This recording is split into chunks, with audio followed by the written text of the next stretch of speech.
एक छोटे से गांव में समीर नाम का एक लड़का रहता था।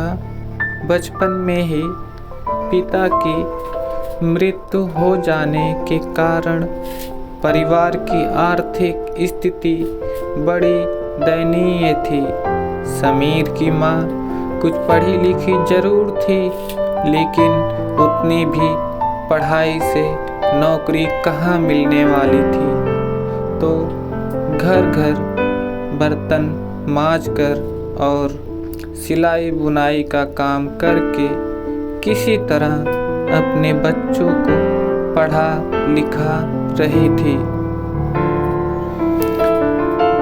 समीर स्वभाव से थोड़ा शर्मीला था और अक्सर चुपचाप बैठा रहता था। एक दिन जब वह स्कूल से लौटा तो उसके एक हाथ में लिफाफा था। उसने माँ को लिफाफा पकड़ाते हुए कहा, माँ, मास्टर साहब ने तुम्हारे लिए चिट्ठी भेजी है, जरा देखो तो इसमें क्या लिखा है। माँ ने मन ही मन चिट्ठी पढ़ी और मुस्कुरा कर बोली, बेटा, इसमें लिखा है कि आपका बेटा काफ़ी होशियार है।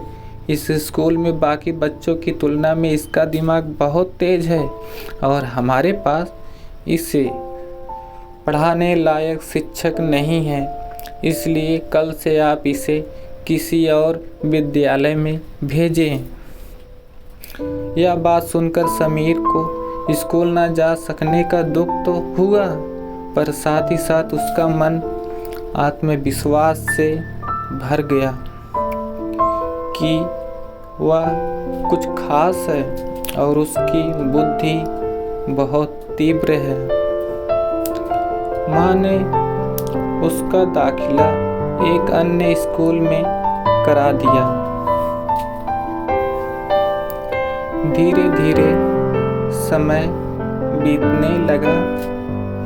समीर ने भी खूब मेहनत से पढ़ाई की।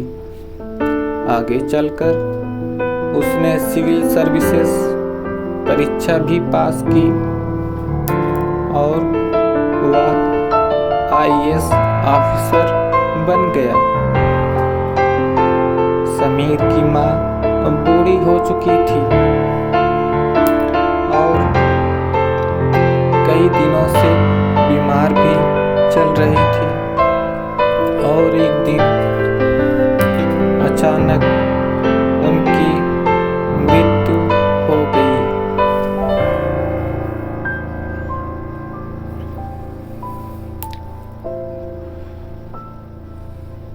समीर के लिए ये बहुत बड़ा आघात था। वह बिलक बिलक कर रो पड़ा। उसे समझ नहीं आ रहा था कि अब अपनी माँ के बिना वो कैसे जिएगा।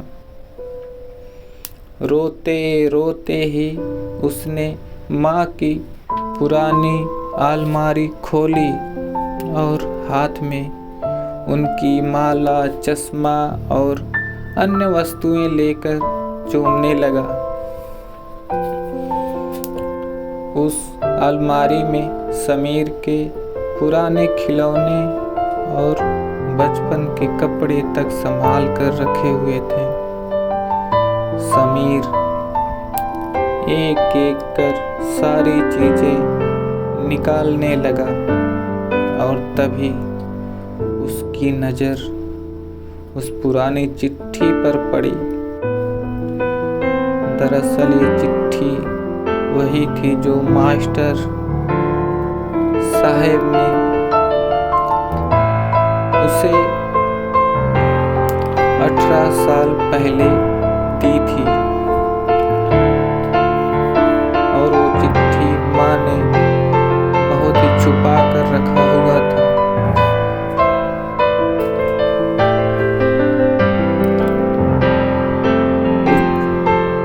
चिट्ठी में लिखा, नम आँखों से समीर उसे पढ़ने लगा।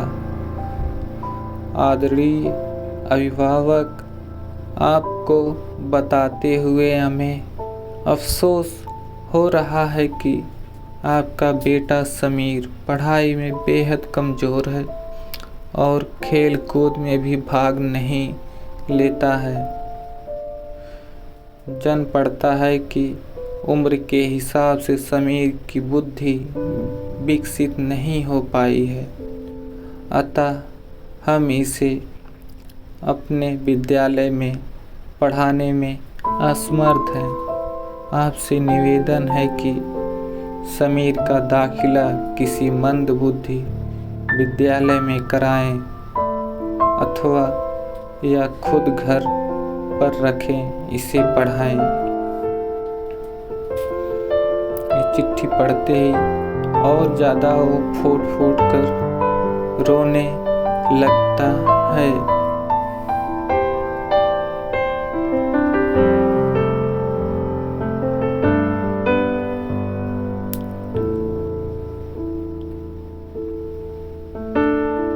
तो दोस्तों, इस कहानी से यही सीखने को मिलता है। तो दोस्तों, समीर जानता था कि भले अब उसकी माँ इस दुनिया में नहीं रही, पर वो जहाँ भी रहे उनकी ममता, उनका आशीर्वाद सदा उस पर बना रहेगा। तो दोस्तों, इस कहानी से यही सीखने को मिलता है कि इस दुनिया में माँ जैसा ना तो कोई साथी है और ना ही कोई भगवान। तो दोस्तों, अगर ये कहानी अच्छी लगी तो चैनल को लाइक करें, सब्सक्राइब करें और कमेंट के ज़रिए थैंक्स बोलें। तो आज की वीडियो यहीं समाप्त होती है दोस्तों। कल फिर लेकर आएंगे आप लोगों के लिए एक अच्छी कहानी। तब तक के लिए